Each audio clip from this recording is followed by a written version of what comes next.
Alors comment est-ce qu'un pays peut passer de presque 40 ans de dictature à une démocratie moderne?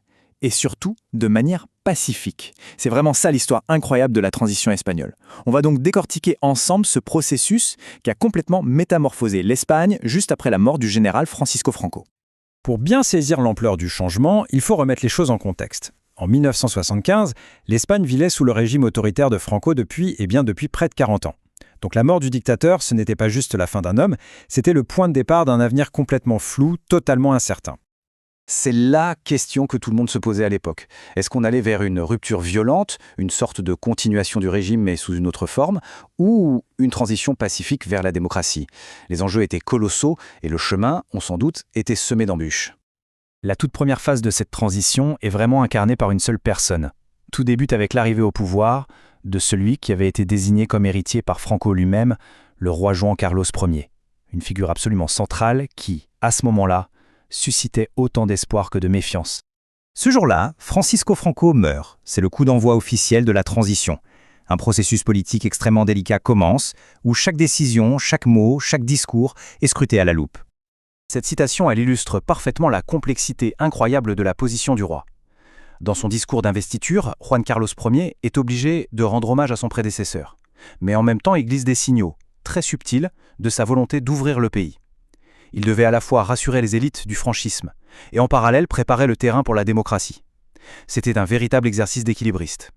On passe maintenant au cœur de la stratégie de cette transition. Et là, c'est une approche d'une intelligence politique assez remarquable.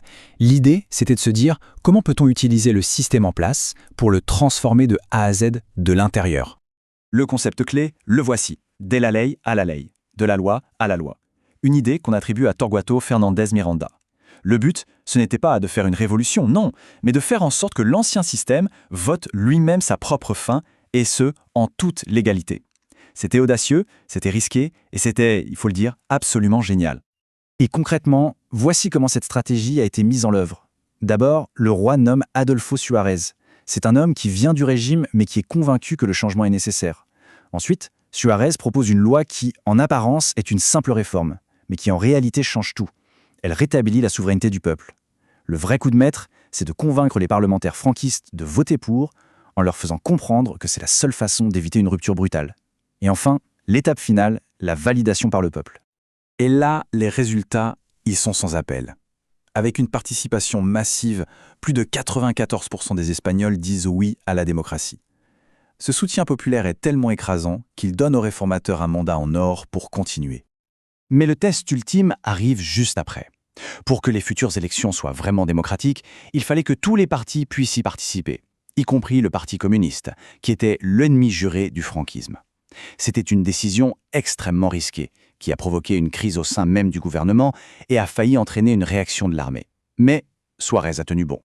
Ces résultats, ils dessinent le tout nouveau paysage politique. En juin 1977, les premières élections libres depuis 1936 consacrent la victoire du parti centriste de Suárez, l'UCD. Le Parti socialiste, le PSE, devient la principale force d'opposition. Ça y est, la démocratie est en marche. Mais attention, le chemin n'était pas encore terminé. La jeune démocratie espagnole allait devoir affronter son plus grand test, son épreuve du feu, une tentative de coup d'État militaire qui a mis en péril tout ce qui avait été construit. Ces quelques mots, ils résonnent encore dans l'histoire espagnole. Le 23 février 1981, le lieutenant-colonel Terrero, avec un groupe de garde civile, prend d'assaut le Congrès des députés. Le pays tout entier retient son souffle. Pendant 18 longues heures, l'Espagne est au bord du précipice. Il y a des chars dans les rues de Valence. Mais au milieu de la nuit, le roi intervient. Son message télévisé, c'est le tournant. En tant que commandant suprême des forces armées, il ordonne à tous les militaires de rester fidèles à la Constitution. Ce discours est tout simplement historique. Il ne fait pas que sauver la démocratie cette nuit-là, non, il consolide, pour de bon, le rôle de la monarchie comme garante de la nouvelle Constitution. Le roi, qui était l'héritier de Franco, devient ce soir-là le sauveur de la démocratie. La consolidation finale de la démocratie, on peut dire qu'elle arrive avec les élections de 1982. Le Parti socialiste de Felipe González remporte une majorité absolue, mais alors écrasante. Ce chiffre, 202 sièges, il symbolise un transfert de pouvoir totalement pacifique, du centre vers la gauche. La transition est alors considérée comme achevée. Une fois la démocratie bien installée, la liberté politique a libéré une énergie incroyable et a déclenché une transformation bien plus profonde. C'est l'Espagne tout entière qui a commencé à changer. pas seulement ses institutions, mais aussi sa société et sa culture. Le contraste entre l'avant et l'après est saisissant, il montre bien l'ampleur du changement. D'un État centralisé, conservateur, l'Espagne est devenue une nation décentralisée, ouverte sur le monde et pleinement intégrée à l'Europe, qu'elle rejoint d'ailleurs officiellement en 1986. Et ce changement, il s'est exprimé de la manière la plus visible à travers une véritable explosion culturelle, la Movida. C'était une libération des mœurs, un bouillonnement de créativité après des décennies de chape de plomb. La Movida, elle a touché à tout, le cinéma avec un certain Almodóvar, la musique, la mode. C'était une vague de liberté, d'expérimentation, de transgression qui a complètement redéfini l'identité culturelle de l'Espagne et qui l'a projetée sur la scène internationale. Les décennies qui ont suivi n'ont fait que confirmer ces transformations.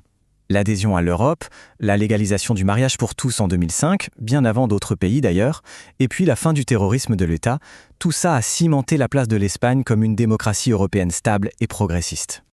Au fond, ce qui a fait le succès de la transition, c'était cette capacité des Espagnols à trouver un consensus. C'était la clé.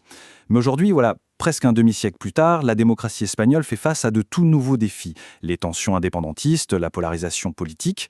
Et donc, la question qui se pose, c'est de savoir si les leçons de cette transition, qui reste un modèle du genre, peuvent encore éclairer le chemin pour surmonter les défis d'aujourd'hui.